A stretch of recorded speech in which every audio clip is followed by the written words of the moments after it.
everybody, it's Cindy A. Lewis. Welcome to Vlogmas Day 11. The days are ticking away very fast and I am trying to catch up because I have so much planned, and of course that's typical of me. I don't know if anybody else is like that, but I have lists and I keep checking them off, even if some of them are just up here. But anyway, welcome, welcome, welcome. I'm so glad that you're here. If you're new, I'd love for you to say hello below in the comments. That's Hondo back there, and his dad is out of town, and so he has been following me around like a little puppy dog. Yep, he has. Anyway, so today on Vlogmas, I'm going to take you around my neighborhood in a little bit and show you some of the lights. Not all the houses have lights on them, and I thought more did actually, but maybe they're not on yet. It's kind of early. And then, of course, this is filmed the day before. So, and then the sunset was beautiful. So I filmed that for you too. Kind of like Christmas lights. Anyway, I thought I would share a little bit of the history of Christmas lights. Does anybody else like to find out the why? Why do we have Christmas lights? Why is it this way? Why is it that way? And I think I drove my mom nuts when I was 5 years old. I said, why? But anyway, I'm a curious person and I like to understand. And so I looked up some of the things about Christmas lights. And originally, the belief is that lights came from the Yule log originally.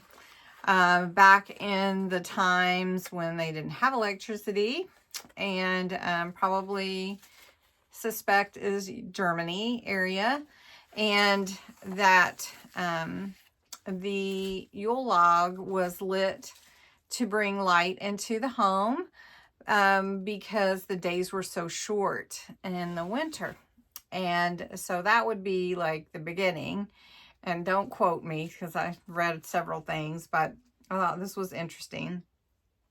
And then in Germany, they would put candles on the trees. And I think then that kind of spread because that became a symbol.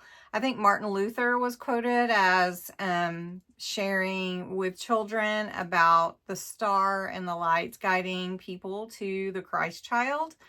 And so that is pretty interesting too. And then move it on into a little more modern time in the 1800s. If you remember, Thomas Edison was quite the genius and created our modern day light bulbs and everything. And so he was really interested. He had he hired a 24-year-old inventor to work with him as a partner and an engineer. And this was 1882, and his name was Edward Hibbard Johnson. And he was interested in the lights of Christmas. And so he is quoted here in 1871, let's see, talking about Edison, and that he would eat at his desk and sleep in his chair. And in 6 weeks, he had gone through the books and written in a volume of abstracts and about 2,000 experiments and produced a solution. And so impressed was Johnson with Edison. He left to start his new company, and he quickly made himself useful, turning to Edison brainstorms into cash.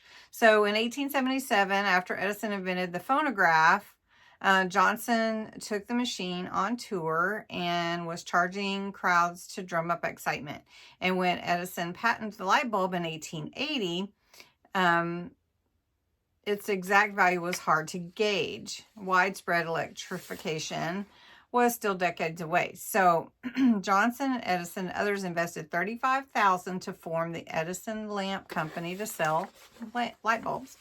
So before long, Johnson had a bright idea And we tend to think of the Christmas season as ancient traditions, but most of them are rather recent. And born in maybe the 19th century, but A Visit from St. Nicholas was published in 1823, A Christmas Carol, 1843, Thomas Nast, Drawings of Jolly St. Nicholas debuted in 1862, and Queen Victoria's husband Albert had introduced Britain to Tannenbaum, or the Christmas tree, in 1841. So this started really 19th century big time traditions. And so in the U.S., President Franklin Pierce put up a Christmas tree at the White House in 1856. And by the 1870s, fresh cut trees were being sold in Washington Square Park and pretty ornaments at Macy's. And so then what made the tree, of course, were the candles. And while flickering flames were festive, they were fire hazard, don't we know? And so over at the Edison shop, Johnson saw an opportunity. So we're back to Johnson again. And he was setting up a tree by the street side window in his parlor. And he hand wired 80 red, white, and blue light bulbs and strung them together around it and placed the trunk on a revolving pedestal. So this is like 200 years ago. No, 150 years ago. I don't know. I can't even count. Where's my math skills? I don't know. Anyway, so then he called a reporter, and then at the rear of the parlor was a Christmas tree presenting a beautiful, picturesque thing. And so this is what the reporter wrote about. He said it was brilliantly lighted with 80 lights, and they were all cast in these dainty glass eggs. And so I have a picture, and I'm going to put that picture up for you. It is really interesting how big those lights were and how he even got them on the tree to hold the lights. So anyway, there were about 120 bulbs in 1884 on his dazzling tree. So Johnson's lights were indeed ahead of their time. And because electricity wasn't routinely available everywhere, they weren't cheap. A string of 16 vaguely flame-shaped bulbs sitting in brass sockets the size of shot glasses sold for about $12, which would be about $350 today.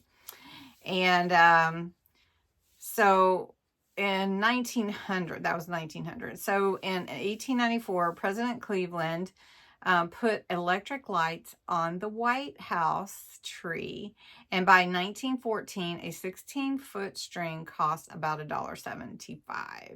By the 30s, the colored bulbs and cones were everywhere. But the thing that happened also was you had the Great Depression, and then you had 2 wars. So, I mean, you had all this going on, and so people were careful with their money. But when the electricity was more available and the lights were cheaper, they were able to really get that going. So today, there's an estimated 150 million light sets sold every year. And yes, they do get tangled up. They have that in this article. And this article is from the Smithsonian. So if you're interested, anyway, that's where I got this interesting. It's a Smithsonian article from December 2016. Smithsonian Magazine. So anyway, I thought it was really interesting to learn about Christmas lights. And again, here's the picture again of those beautiful, humongous light bulbs that were the first bulbs. And they are in a historical setting at the Smithsonian, I believe. So anyway, pretty interesting. And now I'm going to take you and show you around my neighborhood and some of the lights that are out here. I do want to take you into town when my husband gets back and go to Rama. That will blow you away. Well, you probably have something like that near you, but it is gorgeous. And I heard there's 3 million lights at Rama. And then there's the gathering place, and there's downtown, also Tulsa. So there's a lot of places that you can go to see beautiful lights this time of year around here. So enjoy this little trek through the neighborhood, and I will just bid you adieu now, and have a peaceful, wonderful day. Bye.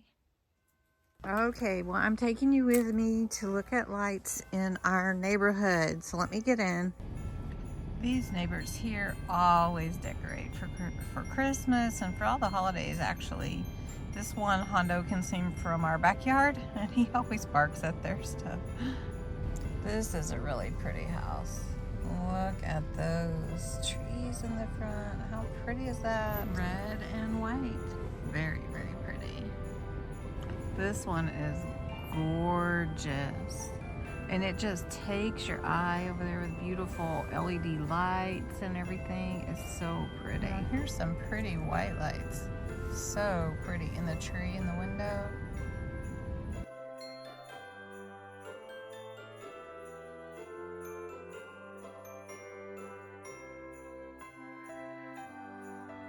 Oh, look at this house. I like those in the tree. That's pretty. Just stopping for a minute to show you this beautiful sunset. Wow, that is beautiful. I think our house kind of stands out since we're the only one on our block that